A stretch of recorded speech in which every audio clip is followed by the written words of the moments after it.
me here or not, he's busy doing all the post-production on his 300th episode of the Good Morning Portugal show. I wanted to kind of add in a little bit of sort of ad hoc information about our journey and what I hope for us as a family to achieve by his 600th show. So I really I know when he started Good Morning Portugal, he was doing it from the position of wanting to create a community. Wherever he goes, he has to create a community, and he's always got something to say, and he's always got something to share. And having his own show always gives him the opportunity to speak freely, and that might have been something that wasn't available for him to do when he was a small child. I think we often find ourselves in the roles in life that give us what we need the most. So he is somebody who definitely needs to be able to share what's going on in his heart and what his passion is. And it's his passion that's led us to come out here, really. Before we came to Portugal, we were both in the UK thinking, what the hell is going to happen here? We could see a lot of weird things going on. We were following what looked like the advancement of a globalist agenda and didn't really like what we were seeing. There were parts of it that just seemed really suspicious to us.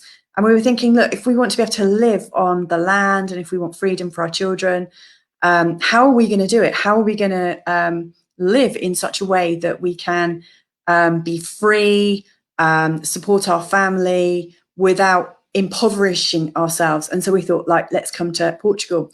So he's got 300 shows under his belt now. And our actual reason for coming here to be homesteaders has taken a really, really long time to come about. I mean, we've only got chickens just in the last 2 months. And, we've been here almost 3 years.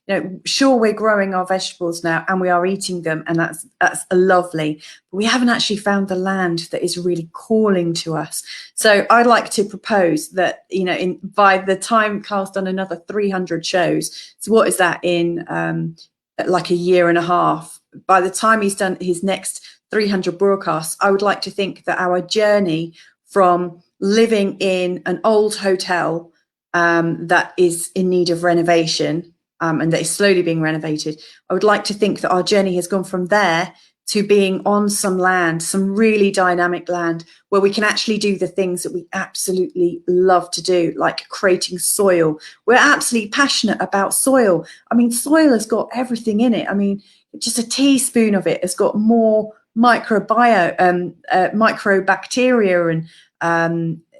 it's a microbiome. It is its own little universe. It's got hundreds upon thousands, like millions of little bitty bits of life. And we can't imagine the amount of life that is in that bit of soil. And what we are absolutely wanting to do in this lifetime, in the next definitely 300 shows and for the rest of our life, is go about recreating soil, making soil everywhere. So from wood chip, just recycling everything. And yeah, we do that quite a lot. And I think Carl might be about to join me now. Hang on a sec, which is good because we might actually keep our listeners. Carl, I was just saying, on this journey, we came out here to be homesteaders, and it's only in the last 2 months that we've actually got our chickens. So, oh, nice music in the background. Thank you. I'd like to set ourselves a challenge of where we'd like to be by the time we get to episode 600 of Good Morning Portugal.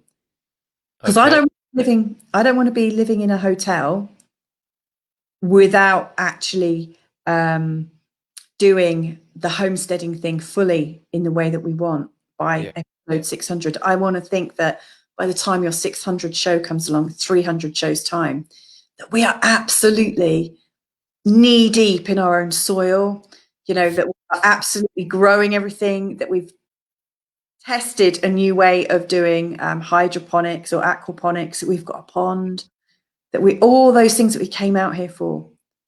And that's why I wanted to just sort of talk about, was just to re-clarify our dream and set it out there on social media, like some kind of challenge that you and I have got to live up to. I'm well up for that. Yeah, of course. Yeah, so you're right. What's interesting to me from what you've just said is that you don't want to be living. You know, people hearing you say you don't want to live in a hotel. That's some of my people's idea of heaven, isn't it? Every need taken care of. The reason we live in a hotel, or the building we live in currently, I think, is about not having full faith and confidence in the future, Yeah. and landing the future. And I think that ability has grown for us because we've seen how it can work. Mm. And I think that's what we need to do. And that's what I think is a really important part of the whole movement at the moment. Of, you know, people who are this. I think this is where are we now? Are we on your astrology live stream? I don't know where. We're just streaming to my page at the moment. Oh, I see. Okay, okay. Um, what I see happening at the moment is that we are facing the kind of collapse of the old. Mm-hmm. And so everything I want to say is I think has the context of like society and inside ourselves. Okay, Mm-hmm. so evidently we see outside that things are breaking down. The systems that we've trusted and hoped would help us and support us are not delivering in quite the way we thought they would. And Mm. that's reflected in government and health system, education system. All those sorts of things are quite compromised and facing a bit of a dark night of the soul. All of that sort of stuff, introspection, and that, of course, is what we're doing as well, or what we can do. That's Yeah. what the choice we've got as individuals to do the same thing, to look within and to see where we failed ourselves in our expectations as well.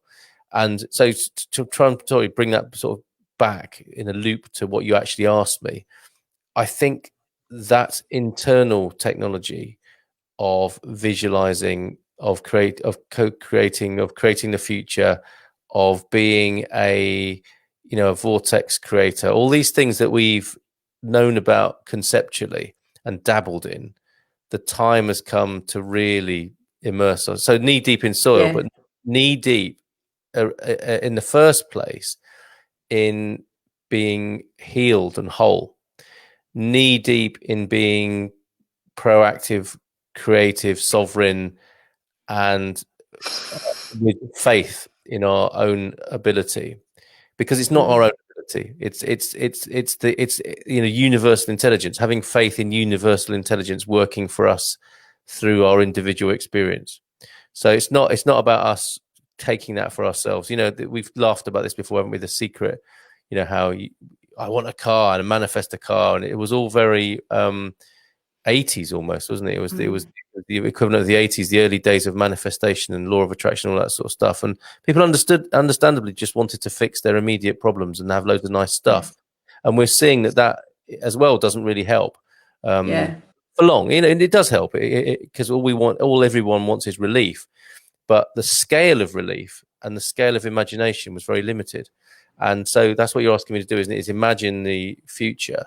And I think the future needs a scale of faith and a scale of belief and a scale of operation and commitment that allows those things to happen. So we could focus a lot on the technology of building this world and place and house we want to live in.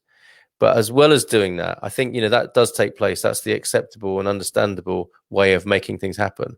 But you need probably 80% of it is internal housekeeping, of healing and resolving the past, of understanding how things actually come into being, and how things are made manifest, and how we can co-create, and how we can Mm. build and dream and have that happen in the real world. And the beautiful thing about that is, as the old systems are breaking down, a greater understanding is emerging of how that works, how all that Mm. technology works, and also along with it comes a greater faith in it working. Yeah. So I think we will see, you know, the sort of exponential hockey stick rise of how we understand, apply, and enjoy all of what I've just said as collectively.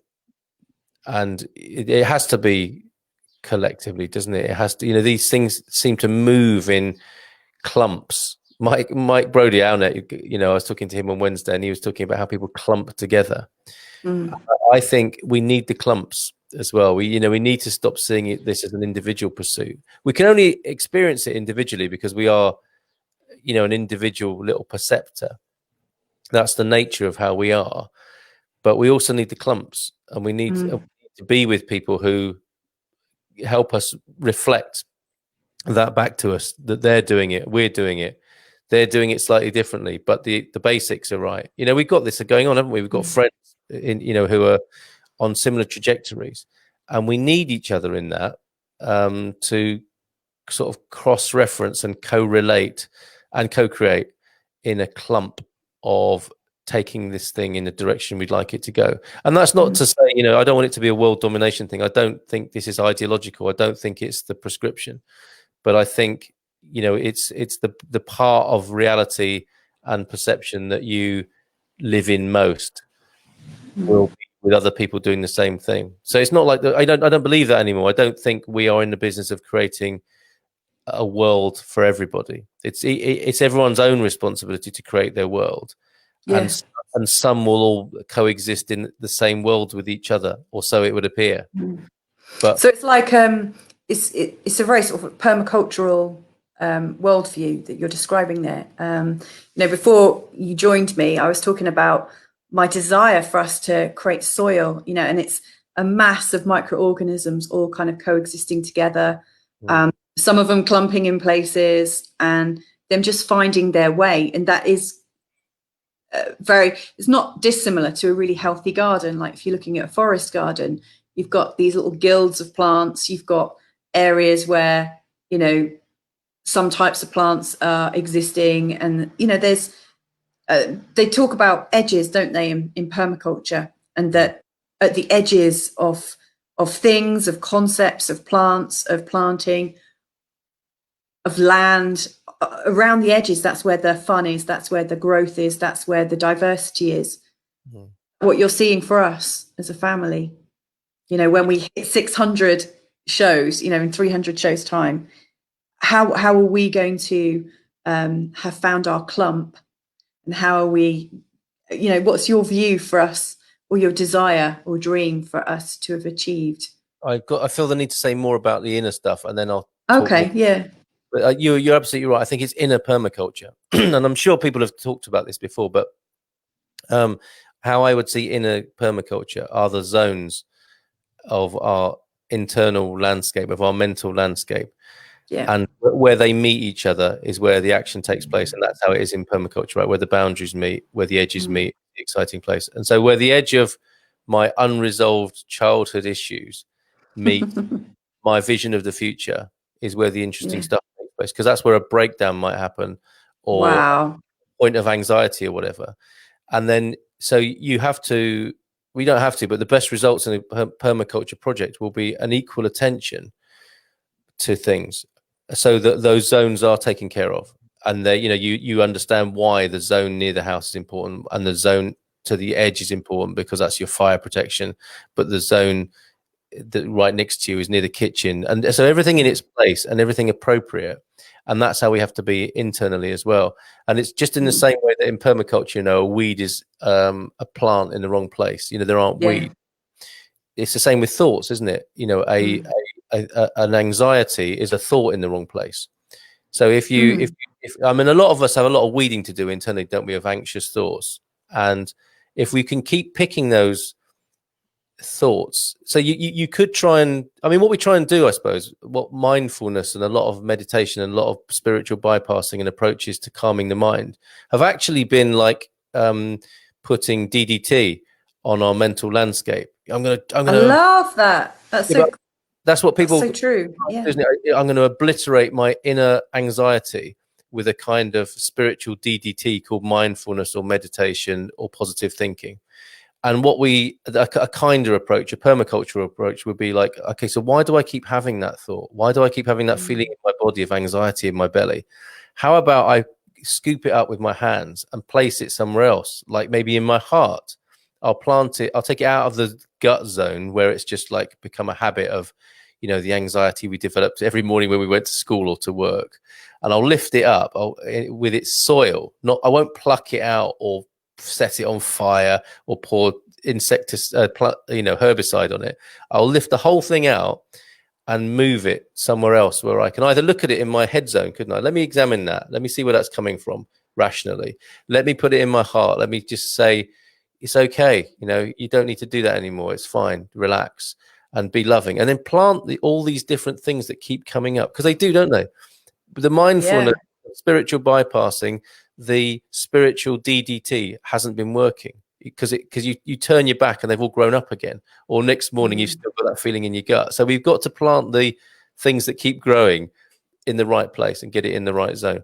So that said, what that might look like is absolutely a very recycling in progress. Is that someone throwing away all the yes, here we go. That's already a little reference, isn't it, to the cycles of nature and being more, to me, it's summed up as being more natural or connected with nature.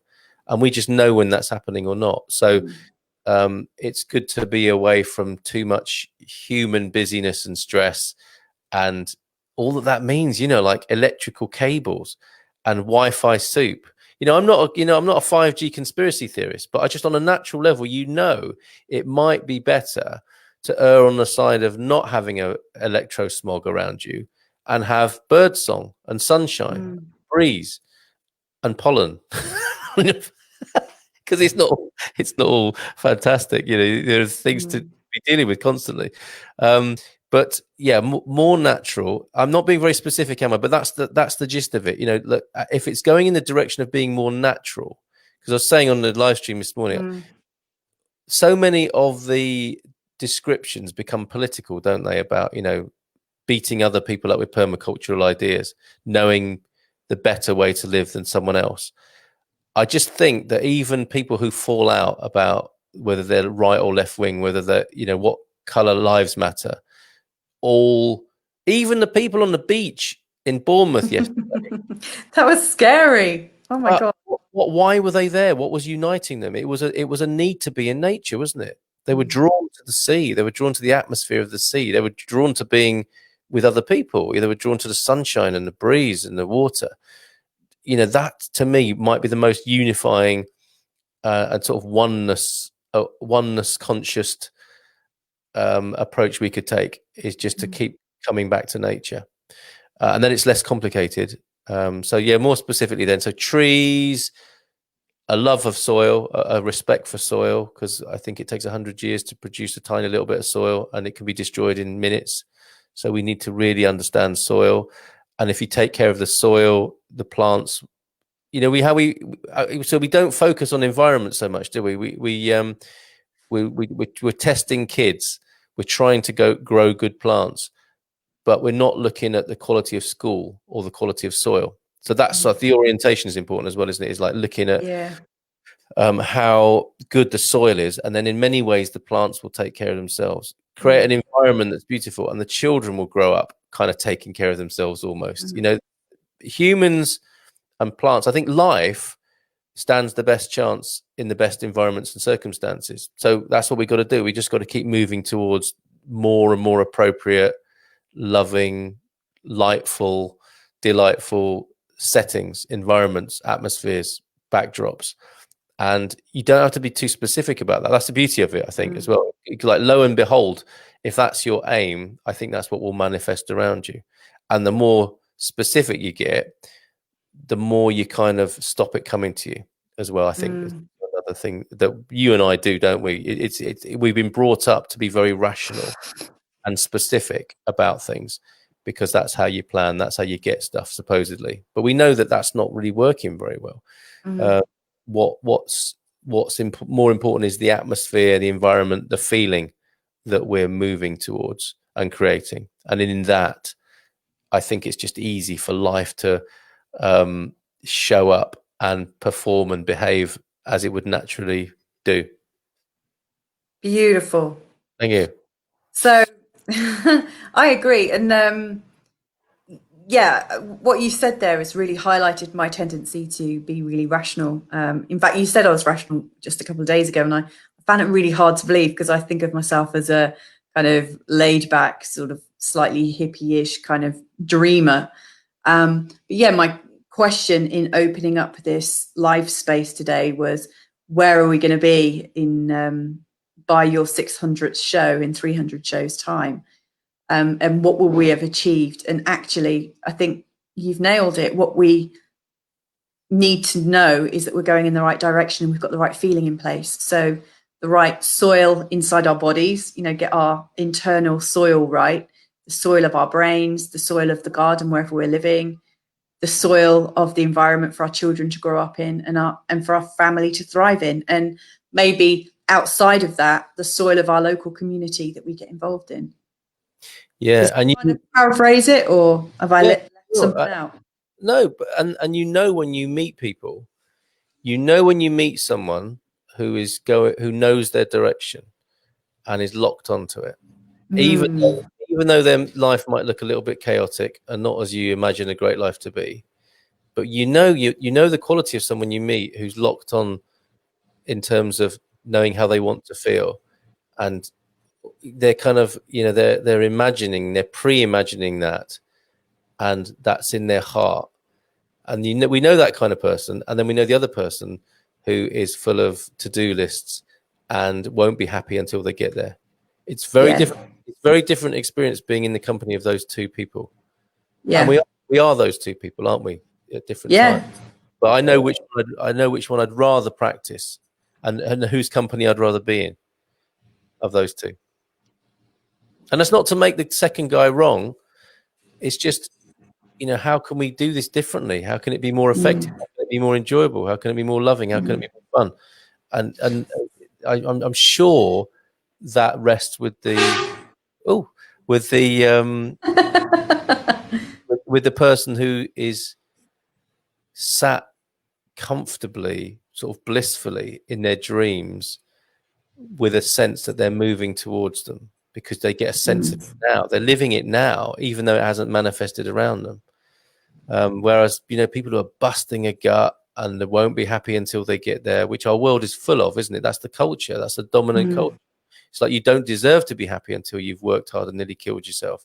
And we believe that narrative and way of doing things for a long time now. And we're realizing it's not working. Maybe these things take generations. There's a generation that practices whilst there's a generation that watches, roughly, isn't there?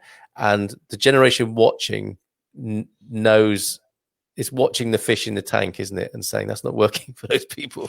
We're not going to do it like that. And we can enjoy that, wherever we are, can't we? We can. We've got what went before us. We're laying down the tracks of what's to come, and that's available to us as very practical sort of technology of manifestation technology. Awesome. I just need to sit back and breathe, don't I? Relax. No, we need to have a coffee and write a to-do list. Right. Okay. Well, thank you for joining me on this little impromptu live sharing. I see we've had like 5 listeners while we've been doing this, and the listeners have gone up and then down and then up and then down and then up and then down. But I'd like us to come back to this every time you meet 100 new shows on Good Morning Portugal, and I'd love to just talk about how we're doing against that feeling and how. Yeah. Let's review our journey. Anyway, lots of love. I'll put the kettle on. I'll see you in a moment. Yeah, sharpen the pencils, get the pen and paper, get the to-do list. Bye, love.